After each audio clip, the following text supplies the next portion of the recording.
दोस्तों, यह कहानी प्राचीन भारत के समय की है। आज के समय में हमारा देश तो आजाद हो चुका है। हम स्वतंत्र हैं, कहीं भी और जा सकते हैं, लेकिन हमारा मन स्वतंत्र नहीं है। वह हमेशा गुलाम बना रहता है। हम शारीरिक रूप से तो स्वतंत्र हैं, लेकिन मानसिक रूप से हम गुलाम होते जा रहे हैं। मानसिक पीड़ा से हम ज्यादा परेशान रहते हैं। तो आज की यह सच्ची घटना आपके दिमाग की गुलामी को अवश्य दूर कर देगी। आपके दिमाग में हो रही उथल पुथल को शांत कर देगी। आपका शांत मन शांत हो जाएगा। दोस्तों, एक बार की बात है, निचले हिमालय की पहाड़ियों में बसे एक छोटे से गांव में निर्मल नाम का एक जवान युवक रहता था। निर्मल अपने गुस्सैल स्वभाव और शांत मन के लिए पूरे गांव में प्रसिद्ध था। वह बहुत ही गुस्से वाला युवक था। उसका मन एक जगह पर कभी टिकता ही नहीं था। उसका मन हर समय विचारों से भरा रहता था। विचारों के इस तूफान ने उसके मन को पूरी तरह से अशांत कर रखा था। शांति तो जैसे उसके जीवन से गायब ही हो गई थी। वह हर समय अपने विचारों में खोया रहता था और एक तनावपूर्ण जीवन जी रहा था। अपने अशांत मन और गुस्सैल स्वभाव की वजह से उसके घर वाले और गांव के लोगों से भी उसके संबंध अच्छे नहीं थे, जिस वजह से वह खुद को और भी ज्यादा अकेला व अपमानित महसूस करता था। ऐसी अवस्था में वह और भी ज्यादा मानसिक तनाव की स्थिति में रहने लग जाता था। ऐसे ही एक दिन निर्मल मन गिराए हुए गांव से बाहर बगीचे की तरफ जा रहा था। उसका किसी से बात करने का मन भी नहीं हो रहा था, क्योंकि वह अपनी जिंदगी से और शांत मन से बहुत ही ज्यादा परेशान था। उसे कुछ भी समझ में नहीं आ रहा था कि अब उसे क्या करना चाहिए। गांव से बाहर बगीचे में वह हर बार की तरह अपने दोस्तों से मिलकर अपनी बातें उन्हें बताया करता था। आज वह उसी बगीचे में गया तो उसके दोस्तों ने पूछा कि निर्मल, आज तुम बहुत ज्यादा ही निराश हो, इतना परेशान हो। क्यों नहीं तुम उस पहाड़ी के पीछे एक आश्रम है, उसमें एक बौद्ध महात्मा रहते हैं। वह बहुत ही ज्ञानी है। क्यों नहीं तुम उनके पास जाते हो? वह तुम्हारी सारी समस्याएं दूर कर देंगे। अपने दोस्त की बात मानकर निर्मल उन बौद्ध महात्मा से मिलने अगले दिन सुबह के समय ही अपने घर से निकल पड़ा। जब वह सुबह वहां पर पहुंचा तो उसने उन बौद्ध महात्मा को देखा कि वह सुबह के समय आश्रम में लगे पौधे को पानी दे रहे थे। चारों तरफ चिड़ियों की चहचहाहट से आश्रम का वातावरण सुबह के समय बिल्कुल खिल उठा था। पौधे को पानी देने के बाद वह महात्मा एक पेड़ के नीचे ध्यान की अवस्था में बैठ गए। बौद्ध भिक्षु के चेहरे से एक शांति झलक रही थी। इस असीम शांति ने निर्मल को बौद्ध भिक्षु की ओर आकर्षित कर लिया। जब निर्मल बौद्ध भिक्षु के निकट पहुंचा तो उसने उनके चारों तरफ एक सकारात्मक ऊर्जा का अनुभव किया। निर्मल को यह महसूस हुआ कि इस अद्भुत शांति और सकारात्मक ऊर्जा का स्रोत कहीं न कहीं बौद्ध भिक्षु के भीतर ही है। इसीलिए वहीं बैठकर बौद्ध भिक्षु की आंख खुलने का इंतजार करने लगा। थोड़ी देर बाद जब बौद्ध भिक्षु ने अपनी आंखें खोली तो उन्होंने अपने सामने एक जवान लड़के को बैठा पाया, जो कि काफी तनावग्रस्त और नकारात्मक भावनाओं से भरा हुआ लग रहा था। निर्मल ने बौद्ध भिक्षु की ओर लालसा भरी नजरों से देखा और बड़े आदर भाव से कहा, हे मुनिवर, मेरा मन बहुत ही अशांत हो गया है। मेरे मन के विचार मुझे खाए जा रहे हैं। मैं एक क्षण के लिए भी शांति का अनुभव नहीं कर पा रहा हूँ। इस वजह से हर समय मैं बहुत ही गुस्से में रहता हूँ। थोड़ी सी बात पर हम गुस्से से उत्तेजित हो जाते हैं। किसी की बात मुझे नहीं लगती। कृपया क्या आप मुझे सिखा सकते हैं कि मैं अपने इस अशांत मन को शांत कैसे करूं? गुरुदेव, कोई उपाय बताइए मुझे। बौद्ध भिक्षु ने निर्मल के दर्द को समझते हुए उसकी ओर देखा और कहा, मेरे प्यारे बच्चे, तो तुम भी अपने मन की चाबी किसी दूसरे के हाथ में दे दिए हो और आज तुम भी गुलाम हो गए हो। निर्मल को महात्मा की बात कुछ समझ में नहीं आई। उसने कहा, गुरुवर, यह मन का गुलाम और चाबी क्या है? कृपया मुझे विस्तार से समझाएं। बौद्ध महात्मा ने कहा, निर्मल, मैं तुम्हें एक कहानी सुनाना चाहता हूँ। इस कहानी में मानसिक शांति और खुशहाली के सारे रहस्य छुपे हुए हैं। क्या तुम इस कहानी को सुनना चाहोगे? निर्मल ने हाँ करके अपना सर हिला दिया और पूरी एकाग्रता के साथ कहानी सुनने को तैयार हो गया। उसके अंदर की उत्सुकता अब अपने चरम पर थी। बौद्ध भिक्षु ने कहानी सुनानी शुरू की। बहुत समय पहले की बात है। एक नगर में संता सिंह नाम का एक आदमी रहता था। संता बहुत ही महत्वाकांक्षी व्यक्ति था। उसके हर काम में लोगों से ही सुनने मिलती थी। लोग उसकी और उसके काम की खूब तारीफ किया करते थे। अगर उसे किसी काम में असफलता या लोगों से बुराई सुनने को मिलती थी तो वह घर चिंता और तनाव में चला जाता था। वह छोटी छोटी बातों पर बहुत ही परेशान हो जाता था। उसका मानना था कि सफलता और भौतिक संपत्ति उसे मनचाहा सुख देती है। लेकिन संता सिंह जितना ही सफलता और तारीफ के पीछे भागता रहता था, वह उतनी ही गहरी मानसिक तनाव में डूबता जा रहा था। जब उसके काम की कोई तारीफ नहीं करता था तो वह बहुत ही ज्यादा परेशान हो जाता था। एक दिन अचानक ही उसका सामना उस समय की एक बहुत ही प्रसिद्ध बौद्ध भिक्षु से हुआ, जिनका नाम महाकौशल था। महाकौशल अपने हजारों शिष्यों को ध्यान साधना की शिक्षा दिया करते थे और वह खुद भी एक बहुत ही बड़े ध्यानी और आत्मज्ञानी व्यक्ति थे। महाकौशल की अद्भुत एकाग्रता और स्थिर शांत चित्त से प्रभावित होकर संता ने उन्हें अपनी भटकते मन को शांत करने का तरीका जानना चाहा।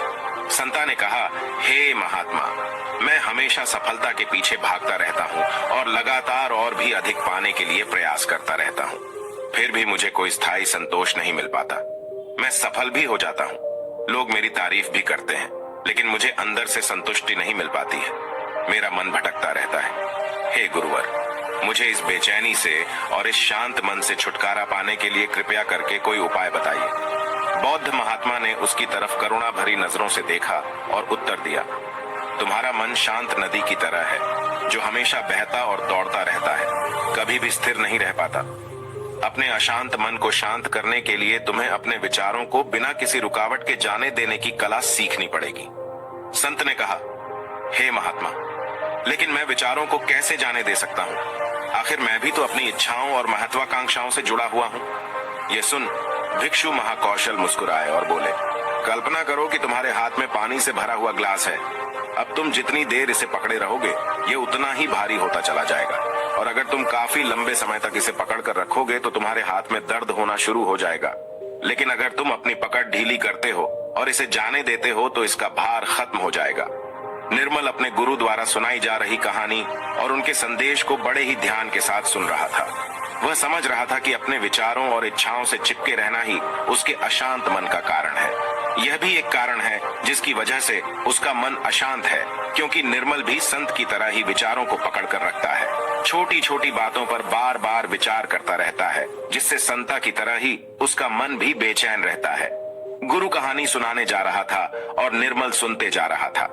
गुरु ने कहा, बौद्ध भिक्षु, महाकौशल की बातें उस संता को बड़े ही अच्छे से समझ में आ रही थी। बौद्ध भिक्षु महाकौशल की सलाह को मानते हुए संत अपने विचारों को जाने देने का अभ्यास करना शुरू कर दिया। वह अपने विचारों और भावनाओं को बिना किसी पूर्व निर्णय के जाने देता। संत के मन में बस विचार आते और थोड़ी देर उसके दिमाग में रहते और फिर चले जाते, क्योंकि वह उन विचारों को अपने दिमाग में बैठने नहीं देता था। जब विचारों को दिमाग में बैठने की कोई जगह नहीं मिलेगी तो विचार खुद ब खुद अपने आप चले जाएंगे। महाकौशल भिक्षु ने कहा, इंसान बेवजह अपने विचारों को अपने दिमाग में बैठने की जगह दे देता है। वह जितना ज्यादा किसी बात पर विचार करेगा, उसके दिमाग पर विचार उतना ही गहरा असर डालता चला जाएगा, अर्थात उतना ही जगह बनाता चला जाएगा। क्योंकि इंसान जितना ज्यादा विचार करेगा, विचार उसके दिमाग में उतना ही ज्यादा जगह बना लेगा, और जब विचार जगह बना लेता है तो वह जल्दी दिमाग से निकलता नहीं है। महाकौशल भिक्षुक ने संता से कहा कि जो चीजें घटित हो चुकी हैं, जो घटनाएं घटित हो चुकी, या जो कुछ तुम्हारी जिंदगी में हो चुका है, तुम्हारे साथ चाहे वह कितना भी बुरा क्यों ना हुआ हो, अगर अब आप उन विचारों को अपने दिमाग में बैठने देंगे, उन पर विचार करेंगे, तो आपका दिमाग कभी भी शांत नहीं रहेगा, क्योंकि जो घटनाएं घटित हो चुकी हैं उसे आप बदल नहीं सकते हैं। चाहे मैं कहूं कि जैसे बारिश हो रही है, यह भी एक घटना ही है। अब बारिश हो चुकी है और हम सोचे न हुई होती तो ज्यादा सही रहता, तो इस बात का कोई मतलब नहीं रह जाता। अब बारिश हो चुकी है, अब तो जो होना था हो गया है। उसी तरह से अगर आपकी भी जिंदगी में कुछ बुरा हो गया हो तो अब वह बुरा तो हो चुका है। अगर आप अब उस बात पर जितना ज्यादा जोर देंगे तो वह आपके दिमाग में उतना ही ज्यादा जगह बनाता चला जाएगा। इसलिए संता, ऐसे समय में अगर आपके दिमाग में बहुत सारे विचार आ रहे हैं, आपके दिमाग को शांत कर दे रहे हैं, तो आप उस पर विचार मत कीजिए। बस उन विचारों को आने दीजिए और उस पर आप ज्यादा सोचिए नहीं। विचार आएंगे और थोड़ी देर बाद चले जाएंगे। जब उन्हें आपके दिमाग में बैठने की जगह नहीं मिलेगी तो खुद ब खुद विचार आपके दिमाग से दूर होते जाएंगे और आप फालतू की बकवास से अपने आप को बचा लेंगे। कई बार कुछ लोग छोटी छोटी बातों पर बहुत ज्यादा ही सोचने लग जाते हैं, फिर वह उतना ही ज्यादा परेशान रहते हैं। महाकौशल भिक्षु ने कहा, संता, अब तुम खुद ही अपने आप को देख लो। तुम यही सोचते हो कि लोग मेरी तारीफ नहीं कर रहे, या जिस दिन तुम्हारे काम की तारीफ हो गई तो उस दिन तुम्हें बहुत ही अच्छा लगता है, लेकिन जिस दिन तुम्हारे काम की तारीफ नहीं हुई तुम्हें बहुत खराब लगता है। अर्थात तुम अपनी जिंदगी की खुशी खुद दूसरे के हाथों में सौंप दिए हो, अपनी खुशी दूसरों के हाथ में सौंप दिए हो। तुम्हें क्या मिल जाएगा अगर कोई तुम्हारी थोड़ी तारीफ भी कर देगा? वह तुम्हें थोड़ी देर के लिए शांति तो जरूर देगा, चंद पलों के लिए, लेकिन उसके बाद तुम फिर अपनी तारीफ पाने के लिए दोबारा से वही काम करने लगोगे। पूरे दिन पूरी रात तुम इसी सोच में बिता देते हो कि मैं कितना बढ़िया काम करूं कि लोग मेरी तारीफ करें, या ऐसा क्या करूं, कितना बड़ा बन जाऊं कि लोग मेरी तारीफ करें। ये विचार तुम्हारे दिमाग में जगह बना बैठा है। इस विचार से तुम हमेशा परेशान रहते हो। तुम्हें अपने दिमाग से इन विचारों को जगह नहीं देना है। अर्थात अगर ऐसे विचार तुम्हारे दिमाग में आए तो तुम उस पर विचार न करो। इस बात की आशा मत रखो कि लोग मेरी तारीफ करेंगे। यही आशा ही तुम्हारे दिमाग को अशांत कर दे रही है।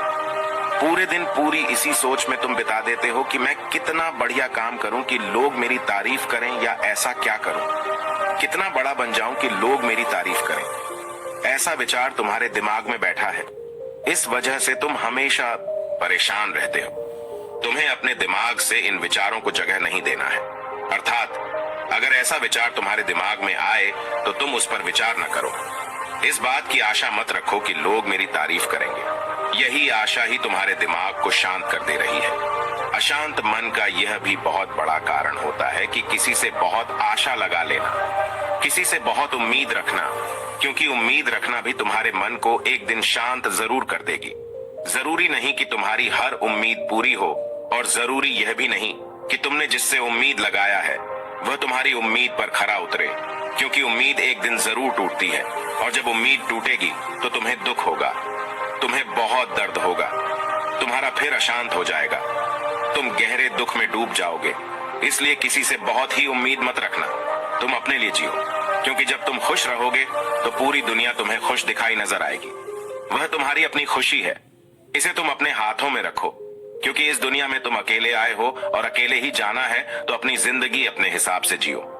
लोग सबसे ज्यादा इसलिए परेशान रहते हैं क्योंकि वह सोचते हैं कि दुनिया क्या कहेगी, लोग क्या कहेंगे, भविष्य मेरा कैसा होगा, उसने मुझे आज ऐसा कह दिया। यही सब विचार उसके दिमाग में जगह बना लेते हैं, और जब विचार जगह बना लेते हैं, आपके दिमाग में बैठने की जगह उन विचारों को मिल जाती है, तो वे उतनी आसानी से आपके दिमाग से नहीं निकलेंगे। आप कितना भी पूजा पाठ क्यों न कर लें, आपका दिमाग शांत ही रहेगा। संता ने कहा, गुरुवर, मेरे साथ भी ऐसा ही हो रहा है। मैं यही सोचता हूँ कि पूजा पाठ कर लूं तो मेरा दिमाग शांत हो जाए, लेकिन यह शांत होता ही नहीं। जब तक मैं पूजा पाठ करता हूँ तब तक तो मुझे शांति मिल जाती है, लेकिन फिर उसके बाद मेरे दिमाग में वही सब विचार आने लगते हैं। महाकौशल भिक्षुक ने कहा, संत, अपने आप को जागरूक करो, समझो इस बात को कि असली शांति किस तरीके से प्राप्त की जा सकती है। पूजा पाठ तो तुम्हारी नित्य प्रतिदिन की क्रिया है, इससे तुम्हारा दिमाग शांत नहीं होने वाला है जब तक कि तुम ध्यान में बैठकर अपने विचारों को समझने का प्रयास नहीं करोगे, अपने आप को जागरूक नहीं करोगे कि कौन से विचार हमारे लिए अच्छे हैं और कौन से विचार हमारे लिए बुरे हैं। विचारों को अपने दिमाग में आने दो और उन्हें जाने दो, उन्हें जगह मत दो। अर्थात उन विचारों पर ज्यादा जोर मत दो, और अपनी आजादी की चाबी अपने हाथ में रखो, किसी के हाथ में मत रखो, वरना तुम कभी स्वतंत्र नहीं रह पाओगे। शारीरिक रूप से तो तुम आजाद हो, लेकिन आंतरिक रूप से तुम गुलाम हो। आंतरिक रूप से भी खुश होने का प्रयास करो, आंतरिक रूप से भी खुद को स्वतंत्र रखो। अपने स्वतंत्र होने की चाबी अपने हाथ में रखो। यह दुनिया है, इसका काम है बोलना बोलकर आपको परेशान करना। जितना आप इस बात से परेशान होंगे, लोगों को और मजा आता जाएगा। वे तुम्हें और ज्यादा परेशान करने की कोशिश करेंगे। तुम्हारी आंतरिक स्वतंत्रता रूपी चाबी को वह तुमसे छीनने का प्रयास करेंगे। इसलिए अपनी चाबी किसी को मत दो। इस दुनिया में कुछ भी स्थायी नहीं है, सब कुछ बदलता रहता है। एक समय के बाद सब कुछ बदल जाता है। एक दिन तुम्हारे चाहने भी तुमसे दूर हो जाएंगे, फिर कोई और आएगा। आज तुम यहाँ हो मेरे सामने, कल तुम कहीं और होगे। जब इस दुनिया में कुछ भी स्थायी नहीं है, सब कुछ बदलने वाला है, तो तुम अपने दिमाग में विचारों को क्यों स्थायी जगह दे रहे हो? ऐसे विचारों को क्यों तुम बार बार सोच रहे हो? खुद को स्वतंत्र रखो, अंदर से भी और बाहर से भी। अंदर से स्वतंत्र रखना बहुत ज्यादा जरूरी होता है। महाकौशल की बात सुनकर संता को सब उत्तर मिल चुका था। इधर गुरु ने कहानी का अंत किया और कुछ देर शांत होकर निर्मल से पूछा, निर्मल, कुछ समझ में आया तो? उत्तर मिला कि नहीं। निर्मल तो मानव एक मूर्ति के समान। वह गुरु को एकटक देखता ही जा रहा था। उसके मुख से कुछ भी निकल नहीं रहा था, क्योंकि ऐसी बातें आज से पहले वह कभी किसी के मुख से सुनी नहीं थी, या ऐसी कहानी अपने गुरु के मुख से सुनी कि जो शायद उसे जीवन की सच्चाई बता गई। शायद उसे जीवन का रहस्य भी पता चल गया। वह बिल्कुल मौन हो गया था। कुछ देर बाद निर्मल ने अपनी चुप्पी तोड़ी और कहा, हे गुरुदेव, मेरा कोई प्रश्न नहीं बचा है। अब आपसे विनम्र निवेदन है कि मैं भी आपके साथ इसमें कुछ दिनों के लिए रहना चाहता हूँ। मुझे तो इस दुनिया की काफी सच्चाई पता चल गई और मैं आपके साथ रहकर खुद को भी जानने का प्रयास करूंगा और लोगों को भी इस शब्द के बारे में बताऊंगा, इस रहस्य के बारे में उन्हें भी बताऊंगा। आज की कहानी बस इतना ही। मुझे उम्मीद है ये कहानी आपको जरूर पसंद आई होगी और आप पहली बार हैं तो मेरे से जुड़ने के लिए इस चैनल को सब्सक्राइब करना मत भूलिएगा।